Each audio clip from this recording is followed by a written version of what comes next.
and welcome to the Dementia Researcher Salon. I'm Adam Smith, I'm the Program Director for Dementia Researcher, and I'm back. It's a pleasure to be hosting this week's session, which today is all about preparing your first fellowship application. Hopefully timely for some of you in the UK, because of course, just today, Alzheimer's Research UK and Race Against Dementia opened their fellowship calls today. And if you're interested in those, go to our website and check out the funding call listings. You'll find them there. And of course, you've got the UKRI about to open theirs, and Alzheimer's Association usually open theirs in the next few weeks as well. So hopefully this is timely, because navigating your first fellowship application is a crucial step in advancing your academic career and establishing your research identity. By discussing common challenges and strategies for overcoming them, we aim to equip you with the insights necessary to approach this process with confidence. So I hope this session is going to be useful. And sharing their experiences, we have Dr. Suraj Samtani, a postdoc fellow at the Centre for Healthy Aging, or CHIBA, in Sydney. That's in Sydney, right? Yeah, in Sydney.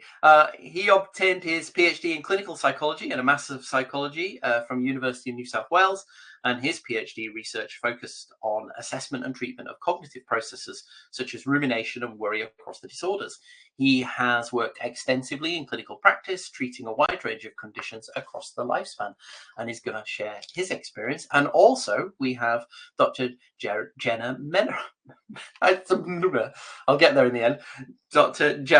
I still can't get it. Dr. Jenna Merenstein. Got that right. Obtained a BSc in psychology from the Colorado State University and her PhD in cognitive neuroscience from Dr. Lanny Bennett's lab at the University of California. She's currently a postdoc researcher in Dr. Dave Madden's lab at the Duke University Medical Center, and Jenna's postdoc work is funded by an F-32 National Research Service Award from the National Institute on Aging. And she's now working to establish her own lab investigating neurobiological substrates of healthy cognitive aging and how they differ in Alzheimer's disease. Does that sound right, both of you? It did? I got that right? Perfect. Thank you so much. Well, both of our speakers this evening are going to, as you know, if you've been to a salon session before, just run through the format. Both of our speakers will present for about 10 minutes. They're going to talk about their experiences, and they've been given a very open remit. They might have liked something a little bit more detailed, but I give this very open narrative, which is talk about whatever you like. This is the theme. So I'm really interested to hear what Jenna and Suraj are going to present this evening, but they'll each talk for 10 minutes. And then I'll ask some questions, and we'll have a chance for you to ask questions too. I'm going to enable the Q&A function now. So if you have questions, you can post them in the Q&A using the button at the bottom of the screen, or a tab along the top if you're using the app. And then at some point, what we'll do is hopefully we'll have time to join you in the chat, where you can interact directly with Jenna and Suraj to ask questions, or we can share some links to resources and things like that, because we have lots of resources on our website that hopefully will be useful. But that's enough from me for now. Jenna's going to go first.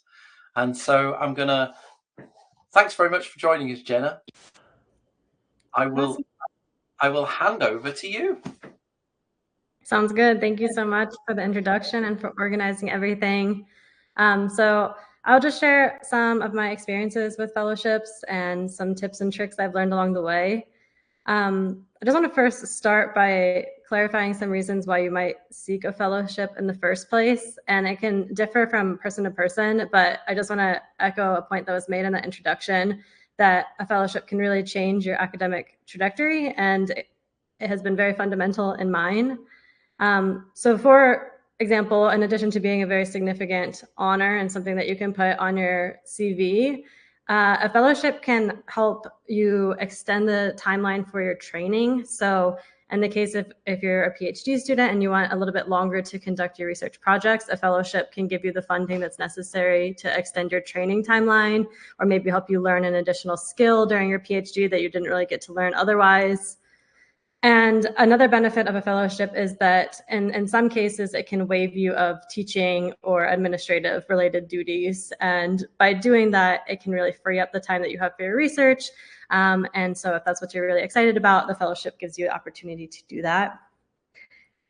Sometimes also, if you're strategic with the fellowship, they can be used to satisfy major program requirements for your degree. So some programs require that you publish papers for your degree. And so if you can use the introduction for your fellowship as like a literature review paper that you can publish, that kind of is checking 2 boxes at once. Or in other cases, completing a fellowship can be used to pass the requirements for a PhD candidacy or a qualifying exam. So those are some reasons that you might seek a fellowship. I got a pre-doctoral fellowship as a PhD student to waive myself of teaching duties, and that really freed up a lot of my time to focus on my aging and MRI research. And then in the case of my postdoc, I also sought numerous fellowship opportunities to extend the timeline of my postdoc training. So I came to Duke with only a 2-year postdoc contract, and that was all the funding that was available. And I did not want to do 2 separate shorter postdocs. I wanted to do 1 longer postdoc. And so from the beginning of my postdoc, starting on day 0, I started applying for fellowships, knowing that I wanted to extend the timeline of my training so I can really fine-tune some of the skills that I wanted to learn during this time. So some things that I've learned when it comes to putting a fellowship together, remember to seek internal opportunities as well as external opportunities. So your department and your institution likely has a lot of small fellowships that you can obtain, and they might be smaller in monetary amount, but they're still really good practice, and they can help you get some of the larger, more external fellowship opportunities like those from a foundation or a governmental agency. Make sure you know your audience when you're doing this. The foundations that you apply for will probably have really specific sort of goals. And so, for example, maybe this foundation is really interested in funding research that's going to help us get drugs that help treat Alzheimer's disease. And so if that's the case, you're going to really want to make sure that your fellowship is going to focus on drug development. A lot of governmental agencies, what they're going to be looking for in fellowships are things that are going to benefit the general public. And so sort of having these like broader impacts or real world relevance. So just make sure you know your audience and are selecting fellowship opportunities that are best suited for your research. And another tip that I have found that's kind of like a very hidden piece of knowledge, but I found it to be super helpful, is read the review criteria super thoroughly, multiple times. Make sure you know it like the back of your hand. But after you do that, kind of use some of those criteria as subheaders in your document. So for example, if there's a fellowship that says that one of their criteria is that the application helps you facilitate your transition to independence, you can make that a header itself and just have a subheader that says, this award will facilitate my transition to independence. And then you can talk about in a paragraph following it how it will do that. And that makes it really clear and easy for reviewers to see. Also, finding examples is really critical to making sure you have a successful fellowship application. So ask more senior graduate students or your peers if they have an example that they can share. A lot of the times your advisor might have an example that they can share from their applications. And then with fellowships, in contrast to research grants, where it's really all about the research, fellowships are also a little bit about you and what you'll get out of the award. And so because of that, you have to focus on the research a bit, but you also have to focus on the training component just as much. So you can't neglect the training component, and you have to make it very clear what you will get out of this award and why they should fund you as a researcher as well. And then after you have read the review criteria and you've put your first draft together, then it's time for review and editing. And it's never too early to start preparing your application. I'm sure many people would agree with that piece of advice. But when you do have a complete draft, something that's really helpful for a fellowship as well as any piece of academic writing is to do what I call put your reviewer goggles on. And so you kind of just go through the document and you try to read it with a naive mindset so that you can make sure that any reviewer of any field and discipline is able to understand your fellowship and that it's not too cognitively demanding for your reader. So with that, it also comes with the requirement that you can't use a lot of jargon in fellowships. I think that we're taught that it's a little bit more okay to do this in scientific writing when we're talking about manuscripts for publication, but for fellowships in particular, you want to make it as easy as possible for the reader and the reviewer.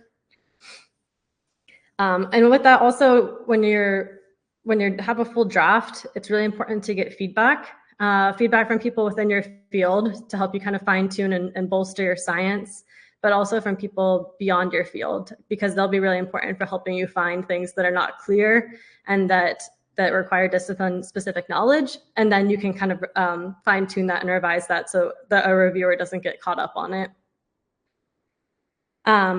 Also, to just be mindful of the timeline for fellowship. So it seems that every institution has their own procedure for how they deal with fellowship applications.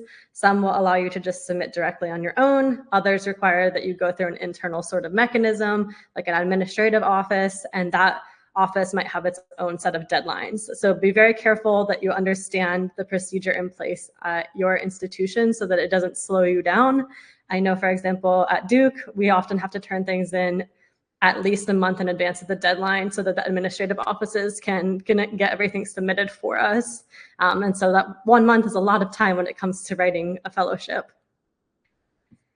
And some of the last things I wanted to say are that when it comes to fellowship writing, just submitting something is a major accomplishment. And so you should feel proud of yourself just for putting it together. You won't realize it, but your first fellowship application is going to be the basis for a lot of subsequent things you write. There will be some text in that fellowship that will form the basis of some of your future introductions and might also be transferred over to some other fellowship and grant applications that you submit. So it's a major accomplishment to just put your first application together in the first place. But that being said, also remember that there might be some resubmissions or revisions that are necessary, and that's just part of the process. I think the last thing that I want to say is just that there are also personal benefits to writing a fellowship application.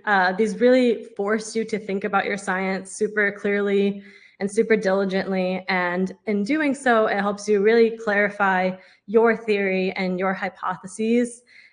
So you can be, more well-versed when you're talking about these things in the future.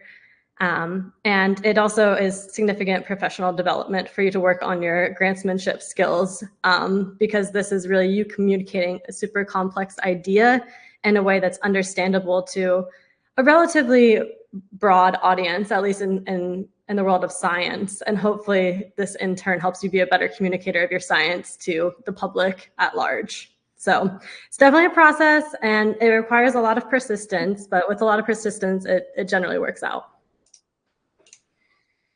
Brilliant. Thank you so much. Those were great tips. And I think no matter where in the world you are either, because when we were talking, I wondered whether it was going to be geared towards that kind of NIA process but I think everything you've said there, it kind of applies no matter whether you're looking in Australia or in the UK or Europe or you're in the US, it's the same things. I mean, I guess there are technical difficulties, aren't there? Differences rather, whether it's an online electronic form you're completing or whether it's send your CV. Has the narrative CV found its way to the US yet? Is that something you work on? Yeah, I think in a way that's kind of what we call the bio sketch. It's you kind of talk about the themes of your science and break it down in kind of like paragraph format, and you group some of your citations together, and there's a personal statement in there. So I would say it's kind of like a form of a narrative CV, yeah. Some of the sessions we've had before talk about getting into a mindset where a fellowship application is different to a normal grant application, whereas it's more about you as you and your ambitions and you as an individual, more so than it is about the research you're going to do. I mean, I don't know if all review panels and all funders look at that in the same way, but that's consistently the advice I've seen from others is to focus, and in doing that, to get better then at talking about what you've achieved. So I do this all the time. Dementia Researcher is fundamentally just me, but I still talk about we. I still say we did this and we did that, and getting into that mindset of saying, I've achieved this, I want to do this. Is that something you've found? Is that something you're good at? I agree with you 100%. Like fellowships are definitely more geared toward the individual than the research. The research has to be solid and it can't be neglected, but they're not going to not fund an application just because there's a few flaws with the research proposal. So yeah, it is a hard practice to get into, and to stop being so humble and to start selling yourself and your accomplishments and talking about them in that way. So it is really easy to default to that we mindset, but you do have to transition out of that and say, I have done these things. I am the perfect candidate for this award for these reasons, and this award will benefit me for these reasons. I think that with the focus on you instead of the research, at least in my experience, I have found it a little easier to like internalize negative feedback and not funded applications. And I think it's important to prioritize self-care and these processes, and remember that sometimes it really just does boil down to luck when you're getting into those final top applications, and the luck of the draw with the reviewers. And so it is a little bit harder, I think, to deal with the rejection there. But yeah, you're absolutely right. It is much more of a you process. And your tip about structuring how you answer questions in exactly the same way that they've laid that out, yeah. I think I put that into my CV workshops all the time, is literally, if they give you a person specification, or if they've given you any documentation that says what you're looking for, literally treat that like a checkbox, like answer each question in turn, because it makes it so easy for the reviewers as well. Because I'm sure there are opportunities. Alzheimer's Research UK in the UK certainly allow you to go and observe a review board in action. But usually what would happen is they're sent the applications, and then they'll be sent like a scoring sheet, and you have to score. And the criteria they're looking for will be the things they're scoring against. So if you've made it easy to score you because literally your answers are in the same way as the scoring sheets laid out, and people don't have to then go looking, because you can demonstrate that you achieve that, but it's so hidden away in all the text you've provided that they might not give you credit for it. So laying it out in that way, I think, is a brilliant piece of advice. How have you managed to tailor in your own experience that aligning what you want to do with what the funder kind of the research that they like and that they want? Has that been a trick? Is there a trick to that? Yeah, I think there is a trick. I'm not sure I fully have figured it out yet. So for example, all of my successful awards have been through the governmental agency, the National Institutes of Health. And I feel like I got a pretty good sense of what the NIH is looking for at this stage. They really care about things that are going to better the human condition and make people's lives easier. That being said, I did have to apply for several fellowship awards in my postdoc. I think I applied for 11, and it was just the resubmission of my postdoctoral fellowship that was funded. And so I tried the Alzheimer's Association, and I tried the Bright Focus Foundation. And I don't think I fully understood what they were looking for until I got my reviews back. And from the reviews, I was able to learn from that feedback. I think that they really care about well-characterized samples. And I don't think I had proposed like biomarker characteristics that they were interested in, for example. But I have learned from that now. And so as a faculty member, if I choose to go through this foundations, I think I have a better sense of what they're looking for. So I think what I could have done better there was to try to find more applications, examples that were in my field, and I think I would have understood a bit better. So I think that might be the trick there. I didn't really have a lot of examples for Bright Focus. Yeah, seeking out examples of other ones, and also as well getting a sense of. I know that not every funder obviously is always looking for the same thing, but you certainly, I think, if you familiarize yourself as much as you can with the funder, but also as well, if they're transparent in saying who are on their funding review boards, which I think most of them are, you can go away, do some reading on those people, get a sense of the things that they are interested in themselves. That isn't to say you should, you go up and come up with something that's completely out of your field, but if you can pick up on a few things that are going to resonate with particular individuals, I think having a champion for your application in that review board can't hurt, can it? If you've picked up on something that they're passionate about, or their interest, whether that's inequalities, or whether it's a particular disease mechanism or something that's going on, I think that can help. Thank you so much. I'm going to come now to Suraj. And we'll let Suraj have his 10 minutes, and then we'll come back and chat some more. Are you there, Suraj? There he is. We're going to learn about how it's all very different in Australia now. Thanks, Adam. Thanks, Suraj. Thank you, everyone, for joining this evening. As Adam said, I'm Suraj Samtani. I'm a postdoctoral fellow at CHIBA, at the Centre for Healthy Brain Aging at the University of New South Wales in Sydney, and I'm currently a fellow with the Dementia Australia Research Foundation. So in 2022, I was awarded a competitive fellowship to pursue my own line of research, which is to develop new interventions for social cognitive deficits or impairments for people with dementia. And it's allowed me to really design my own study and my own stream of research and extend my career in academia and hopefully change the trajectory that I have as well. So I'm going to talk about some points that don't overlap with Jenna's because you've heard those already.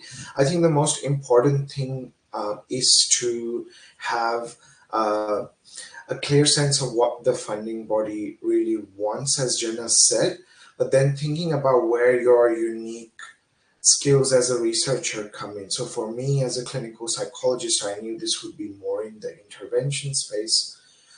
And I was already doing epidemiological research in the area of social isolation and dementia risk. So I decided to put those two things together and sell myself as a clinical researcher who can develop new interventions for social isolation and social difficulties with people living with dementia. And what I found really helpful in these applications is to have a mentor at the institute where you are going to be working, because what funding bodies are looking for in a fellowship application is that they're funding you as a person. What's going to make sure that you're in safe hands? So having a really senior colleague, researcher there as your named mentor, and how you've worked with them already and how they will help you develop your program and how often you will meet with them and where you intend to go after the fellowship. That's really important. So it's really good to have that clarified and also to say where you will be going after your fellowship. So what does that mean? Like if you can do this project and they fund you, what does that mean? Will you then go on to do larger scale trials, or will you go on to look at different aspects if you're doing epidemiological research? And what's that path going to look like for you to establish your own lab in the future? That's really key when you're doing a fellowship application, because they're looking for what's your vision for the future and not just this research project.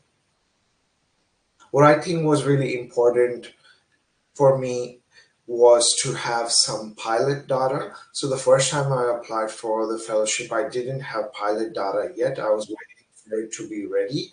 And so when I got the feedback, they said, sorry, your application is not successful. The program and everything you propose is great, but pilot data is missing. So I reapplied the next year with that pilot data and was successful. So I guess that's my tip for you all, is to make sure you have, even if it's a small sample of people, you show that you can put together the questionnaires, the methods, the materials, if you're doing imaging or interventions, what your protocols are going to be, and that you can show some ability to pick the right tools and the right methodologies, and maybe even show a little bit of change, even if it's not statistically investigated. Even if you have a graph showing before and after or over time, it shows that you can develop a research program of your own.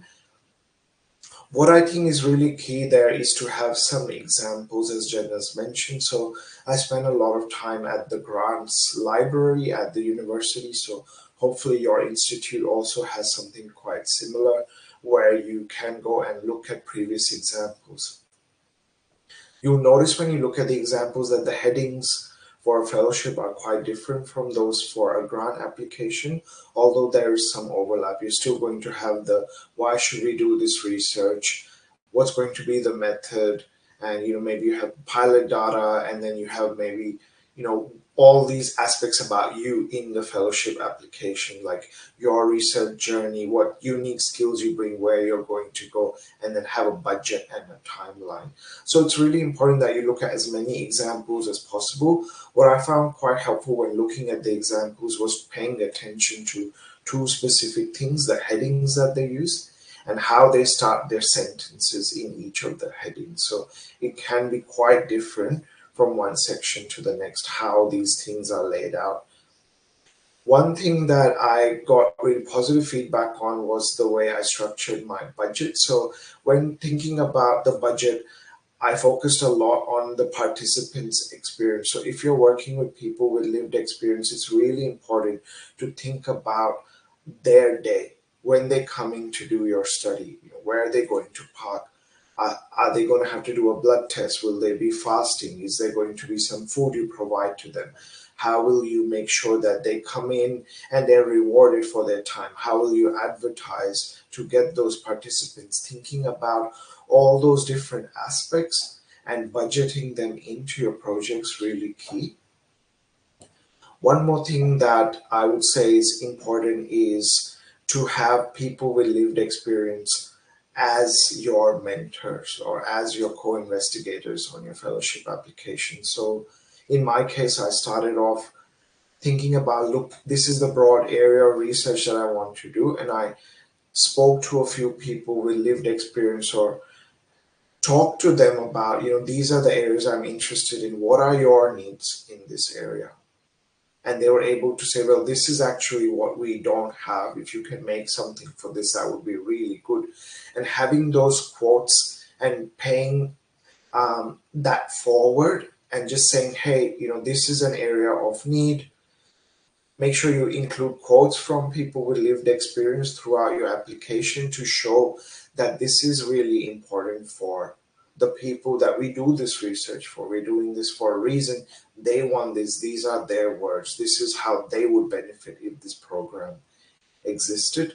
That really makes it stand out to the reviewers that you've actually taken the time to talk to people, and having those people in an advisory panel is what I would suggest as well, so that you meet with them at whatever frequency you choose. For example, in my projects, I meet with the advisory panel every 2 months if it's a short project, every week if there's a co-design phase, or every 3 months if there's a trial that's ongoing. So it depends on the phase, and that you have gift vouchers or other things to thank those people for their time. Make sure you include that in your budget as well.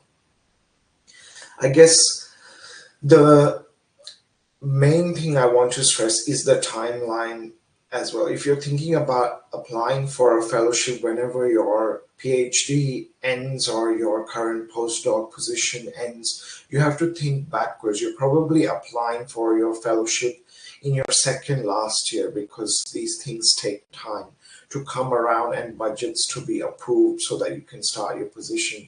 That means in your third last year, you want to be doing a pilot study so that you can generate some data and have it available. And if you have even more time, you want to be applying for small grants through the government or your institution or other funding bodies, so that you can show that you are getting small grants and you can use that towards doing your pilot study to build the evidence base for the research that you're proposing. I think that's it from me, and thanks, Adam, for inviting me. Sorry, you caught me by surprise there. I wasn't quite back.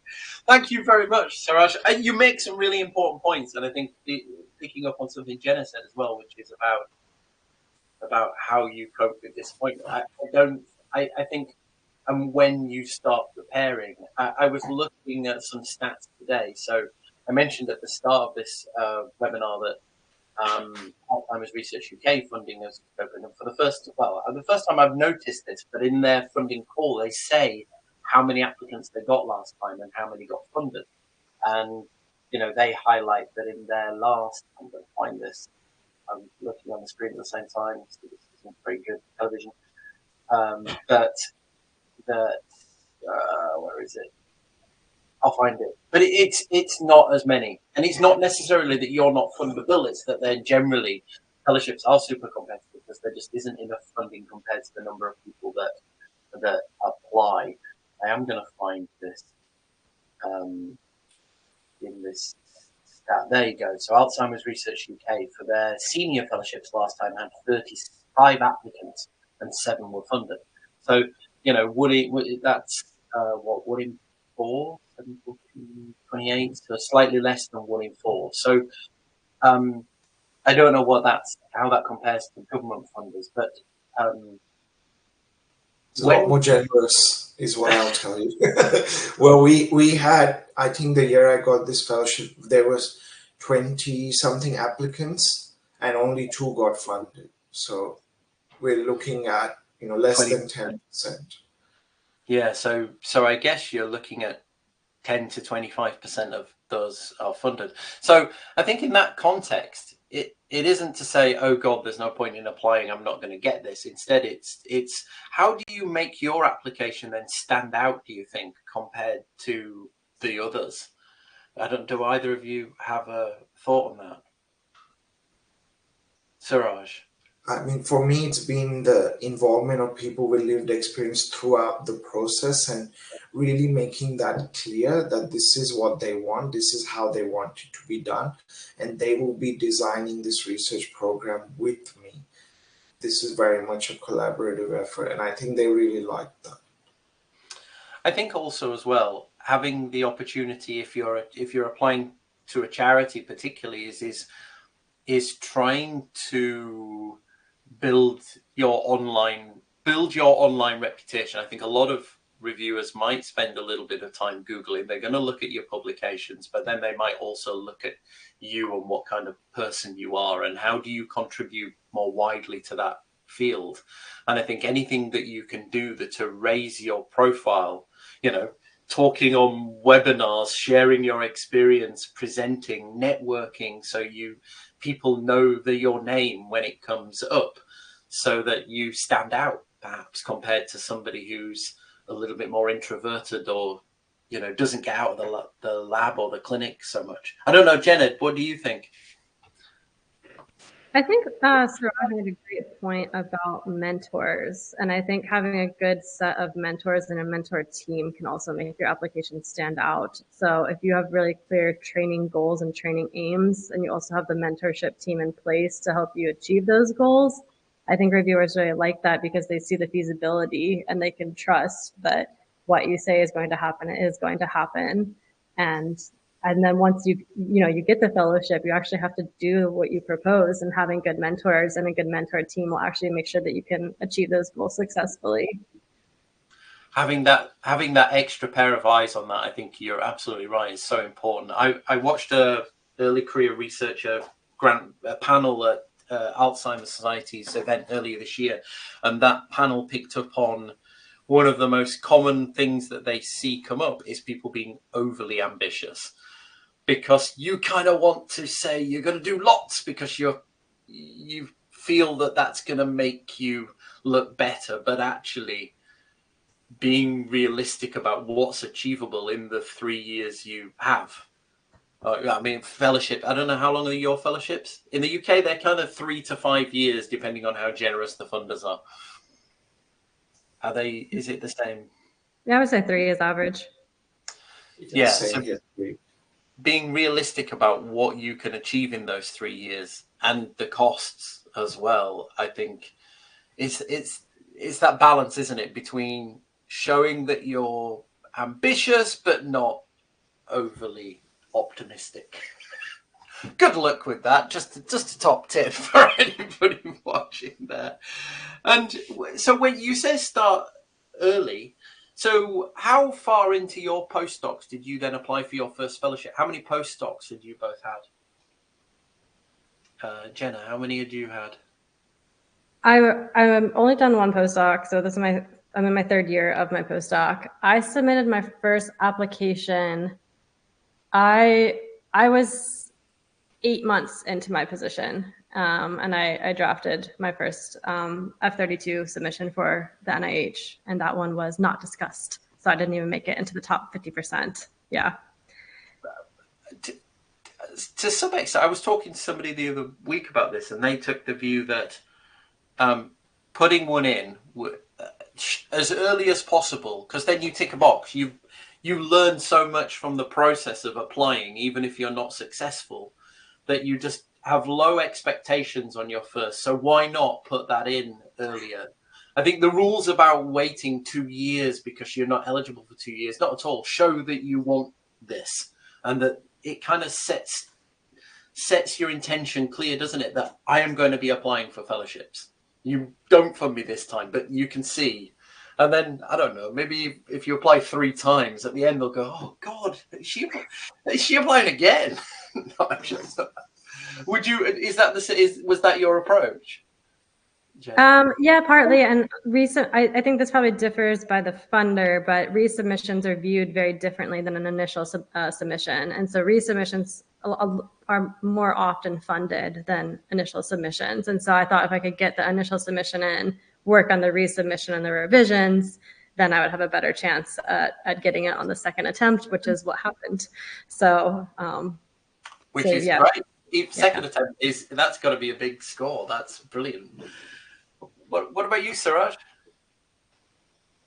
Well, I think agree with what Jenna's saying here is that your feedback from your first submission, and make sure you ask for that, is really, really important. Often they'll just say, thank you, wasn't successful. And it's not unless you pester them, hey, can I please get some feedback? They'll go, oh, the panel probably has some handwritten notes somewhere. It will take some time to chase it up, and you go, no, I really want that feedback. When you get that, make sure you work on all of those points and you go back with a much better, clearer version. Read more examples, get your mentors to also read your application and give you feedback, because that's probably the round where you're going to get the most edits and ideas about how to improve your application, rather than the admin team who will look at it and say, well, you haven't mentioned this section or whatever, although that's important too. How long did you both work on your applications? How far? I mean, so the ones that have opened in the UK today have both got deadlines of early March. So, it's literally 6-7 weeks notice, I think, that you've got to prepare. How long did you take on your first applications? How much time did you put into it? Suraj, you answer that one first this time. Well, for me, it was 6 months, because it's really getting the team together that takes a long time, and having a couple of months of just a deep dive reading, writing notes on what this program will look like before you put it together. I like to spend a lot of time in the discovery phase and reading phase, so that really makes sure that you're doing something novel and you're bringing an angle that no one else has. Whereas if you're just trying to write for the sake of it, doesn't end up with a high quality product. So I encourage you to first think about putting together your team. First, find a mentor, approach people and say, hey, would you like to be my mentor? They would be pleased most of the time, because they want that on their CV too. And then ask them, hey, who can I have on this team? I really need to make this a good application. And then go on to write your application, get multiple rounds of feedback. Your application should be ready a couple of months before the round closes. And if they're only giving you 6 weeks, then aim to have the application ready about 3 weeks before it's due, so that you get feedback and time to edit. I mean, 6 weeks is literally how long, based on what you said, Jenna, that your university might take that long just to do the admin and the finance part of it. I know mine have deadlines. I mean, it could take that long. What about you, Jenna? How long? Your first application, how long did you applied 8 months into your postdoc? How much time did you put into that? I was also probably working on it for about 6 months before submission, because you have to remember too, you have a job to be doing, you have research you need to be getting done at the same time. And it's not that I was just 100% of my time writing the fellowship. I was doing that alongside every other thing I have to do. So yeah, 6 months. And also there's a lot of these little documents that you don't like think about that are required too. Like, how are you going to share your data? That takes some time to put together that section. Responsible conduct of research. Like, there's a ton of sections beyond the training and the research as well. And so, yes, I think 6 months is probably a pretty good goal. Like 6 to 7 weeks seems tight. Okay, so you've probably got a couple of options here. I guess you either throw something together as quickly as you can, put it in, and don't expect to get funded, but learn from the experience. At least that way you'll get a sense of what the process is, what you had to do in terms of the admin with the university, what feedback you got from people, and it shows your intent for the future. Or when you hear about a fellowship round opening now, you can kind of get a sense that this is going to happen the same time next year. And so you make a note to yourself to say, right, in midway through this year, I will apply, say, for these ones we've mentioned today. I'm going to apply for that next year, and I'm going to start working on my application this summer. But I'll get everything I can now to start doing that. So your choice, which approach you take to that, I guess. I've got a question here. Is this, how did you find the time to do this? And how did you decide what your research question will be that you're going to put into that? Go on, Jenna.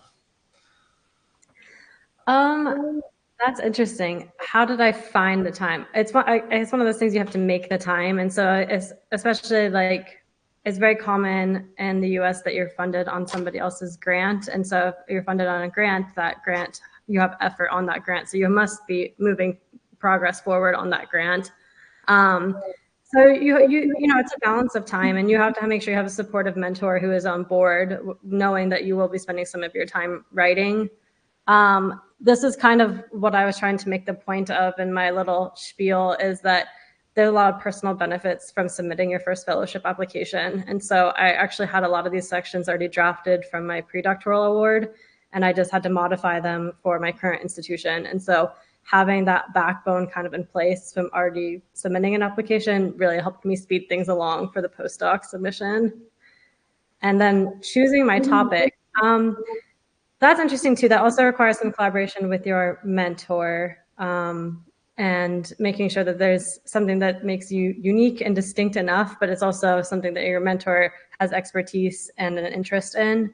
My fellowship was based on data that was already being acquired, so I kind of just proposed some secondary data analyses, and that worked out. I would just propose to be much more methods focused than my advisor was, where he was much more focused on the cognitive domains. And so now I'm the methods person, and he's the cognitive person, and that worked out for us. So just kind of carving out your own niche from your lab. And I think you make a good point there about just the practicalities. I think you both highlighted mentoring quite importantly. I think it's probably important as well to have somebody who's in the institution that you plan to apply from, in so much as they can probably advise you then on what your institution's process is. But that isn't to say you shouldn't then have somebody who's external or somebody in the field, or, the advice now is you have multiple mentors for different things, and they can be in different places and different stages. But I think particularly for a fellowship, having somebody at your institution who can just help you navigate when you get stuck working out the finance side of this, or you're looking for different references and things, or help with the research question, that can help. It can also be, I think, is there also a trickiness to this as well, in so much as you need a job, right? I mean, that's part of this as well, is that some of the timing questions can be related to how long is your current contract? How long are you going to be in the job you are? Exactly when does this start? Because this takes a long time. I mean, you submit now, this fellowship won't start till next year. So being aware of this kind of elongated timelines, I think, is important too. I would encourage, just like to remind everybody who's watching that we'd love for your questions too, not just those that we think of. So please do post the questions. We are going to go to chat in a few minutes' time. So if you want to save them up and type them, you can, or if you ask them now, I'll put them and you can get a verbal answer. So when we were talking about the other thing as well about applications, somebody told me recently how they put their applications into ChatGPT afterwards and said, "Hey, how can I hype myself up more in this?" Or how could I, if they hadn't with the word count or they'd done things. And if you gave them both things, like, this is the guidance, this is my application, can you suggest improvements? Don't, of course, copy and paste, but it's something else to maybe have a look at. There might be a few useful things in that. Do you agree, or do you think that's a terrible idea? Have you used AI, these tools for things like that? Either of you? Jenna? I have not used AI for fellowship writing yet. I'm not suggesting you ask it to write for you, but check your work. Yeah, just for editing. I'm for some reason I'm just still not in the mindset of like, hey, this is something that I can use. But then every time someone suggests, I'm like, that's a great idea. I do know that you have to be mindful for some applications. They will ask if AI was used to assist in the preparation of the proposal at all. So you have to be mindful that you might have to disclose that. But no, I mean, yeah, I think that could be a very smart way to use it, though. Have you used that approach, Suraj? Is that something you're on top of? No, I haven't used it yet. So I think, when I applied for this ChatGPT, wasn't around a couple of years ago. So I had to go off a lot of examples that I read, and I still think that they're probably more useful, but I think if you just don't know where to start and you want some ideas for headings, that could be something that might be helpful to you. But yeah, again, like what Jenna said is, make sure that the work is your own, because you will be asked if you stay. Yeah. Absolutely. Well, so for quite some time at Dementia Researcher, we've been feeding ChatGPT, our own private bought version of ChatGPT, all of our blogs, all of our podcast narrations, all of the webinars and things we've done to try and train it so you could potentially ask career questions. And rather than just drawing on whatever it can find on the internet, it actually draws on stuff that we know we can trust because it's our content. And before the session today, I asked for 10 tips based on the stuff it knows about fellowship applications from all of our content. Would you like to know what they are? We'll see. We can tick these off to see if you picked up on them. So first of all, begin preparing your application well in advance of the deadline to allow ample time for revisions and feedback.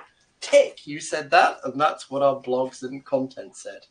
Number 2, thoroughly read and understand the fellowship criteria and tailor your application to align perfectly with the funder's objectives. I think you both said that too. So you're both, shall we give you marks out of 10 for this? It's like a quiz. Ensure your proposal is clear, focused, and well structured, highlighting its originality and impact. I think Jenna picked up on clear language, and Suraj on using patient and public involvement as well. Good. Obtain feedback from mentors, peers, previous fellowship recipients, and refine your application and address potential weaknesses. I think most fellowships also do webinars now where you have a chance to do a Q&A. Do attend those or watch the recordings. We're doing one for Race Against Dementia in a couple of weeks' time on a Monday, if anybody's planning to apply for that one. Next, clearly articulate why you're the ideal candidate for the fellowship, including past achievements and how you achieved them, and how the fellowship will benefit your career trajectory. Wow, you guys are doing amazing. You're both doing amazingly well. Craft a compelling narrative that engages the reviewer and makes a strong case for the significance and feasibility of your research. Demonstrate how the fellowship will contribute to your personal and professional development. Describe how your chosen mentors will support you and enhance your project and career development.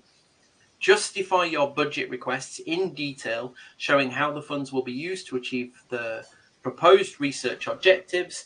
And don't be afraid to ask for what you need. I think that's a tricky one. I think people always worry too much that they're asking for too much, but we know research costs have gone through the roof since the pandemic particularly. So don't not ask for enough and then not have enough money to do what you need to do. And I remember talking to Yvonne Couch, who is one of our regular contributors, who says also, don't think because you've got your fellowship, you've got enough funding. As soon as you've got your fellowship, you should then be writing grant applications because you'll need money to actually do stuff. to apply for that as well.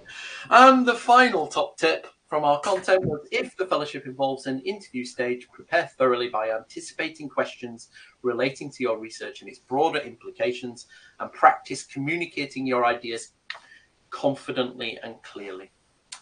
I think you both did amazingly well and entirely mirrored our content. We're going to go into the chat now and give you a chance to... Oh, wait, we've got a question.